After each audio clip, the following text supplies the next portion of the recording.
Бүтін Қырғызстан Модумаров. Өте өкінішті урматтуу кесиптештер. Колдобойт деген эч ким жок, бирок бир суроо бар эле да. Мына соңку 7 жылдан бери Адылбек мырза каржы министринин орун басары, каржы министри болуп келатат. Бүгүн мен эмес, бүгүн бийликтегилер туруп алып айтып атат.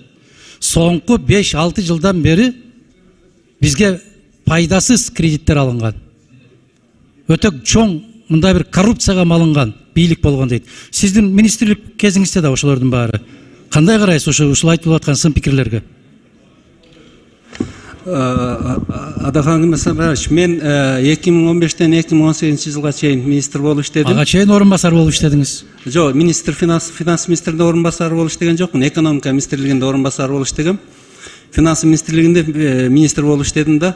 Мен иштеп турган убакта биз чоң жакшы бир нормативдик укуктук актыларды дагы кабыл алганбыз. Ошол эле бюджеттик кодексти, ошол эле салыктык эмес өлчөмдөр жөнүндө кодексте, эки чоң бюджетке тиешеси бар кодексти алганбыз да. Ошо бюджеттик кодексте эл аралык болобу чыгылып көп маселелерди чечкенбиз да.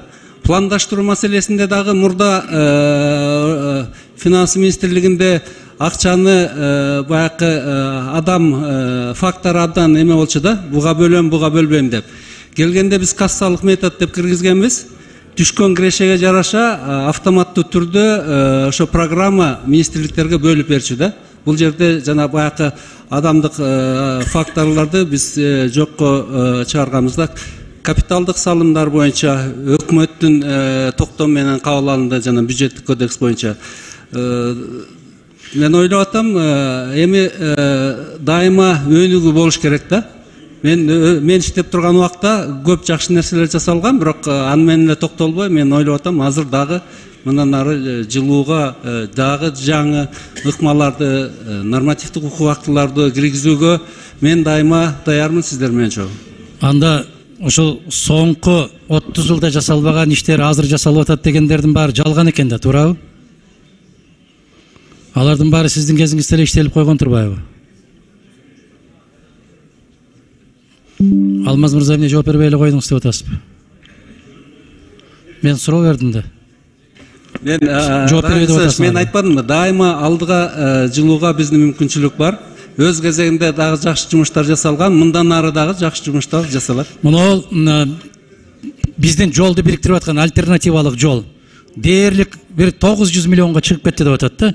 Мына ошол сиздин министрдин орун басары болуп, министр болуп иштеп тургандагы келинген кредит бул. Ошого кандай карайсыз азыр? Караңызчы, бирөө айтат 900 миллион болду дейт, бирөө айтат 600 миллион эле доллардын тегерегинде болуп атат деп. 1 километри кандай болуп калды? Алтын жолго айланып кетип бартабы. Ошондо кандай келишим түзгөнсүздөр сиздер? Мен тактап туруп кийин айтайын да. Мен жооп берип койчумун мага. Атаган Кимсанбаевич, мен жооп берди айткан жок, мен сөздү укпай калдым. Ошо 30 жылды 30 сокку деп угуп алыптыр. Ошого мен 30 жыл деп айттым. Ойлооңуз, мен отуруп алып бул жерде сизге комментарий берип атат деп. Билбейм, жооп берейин деп эле кая микрофонду өчүрүп койгондон. Ошондуктан сиз эгер тактап жооп бере турган болсоңуз мындай. Адыл мырза, биз экөөбүз бири-бирибизди билебиз. Көптөн бери эле билебиз. Ушул альтернативалык жолдун бүгүнкү күнгө чейин баасы канча болду? Ошону бир байкап туруп бизге жазуу түрүндө берип койсоңуз да.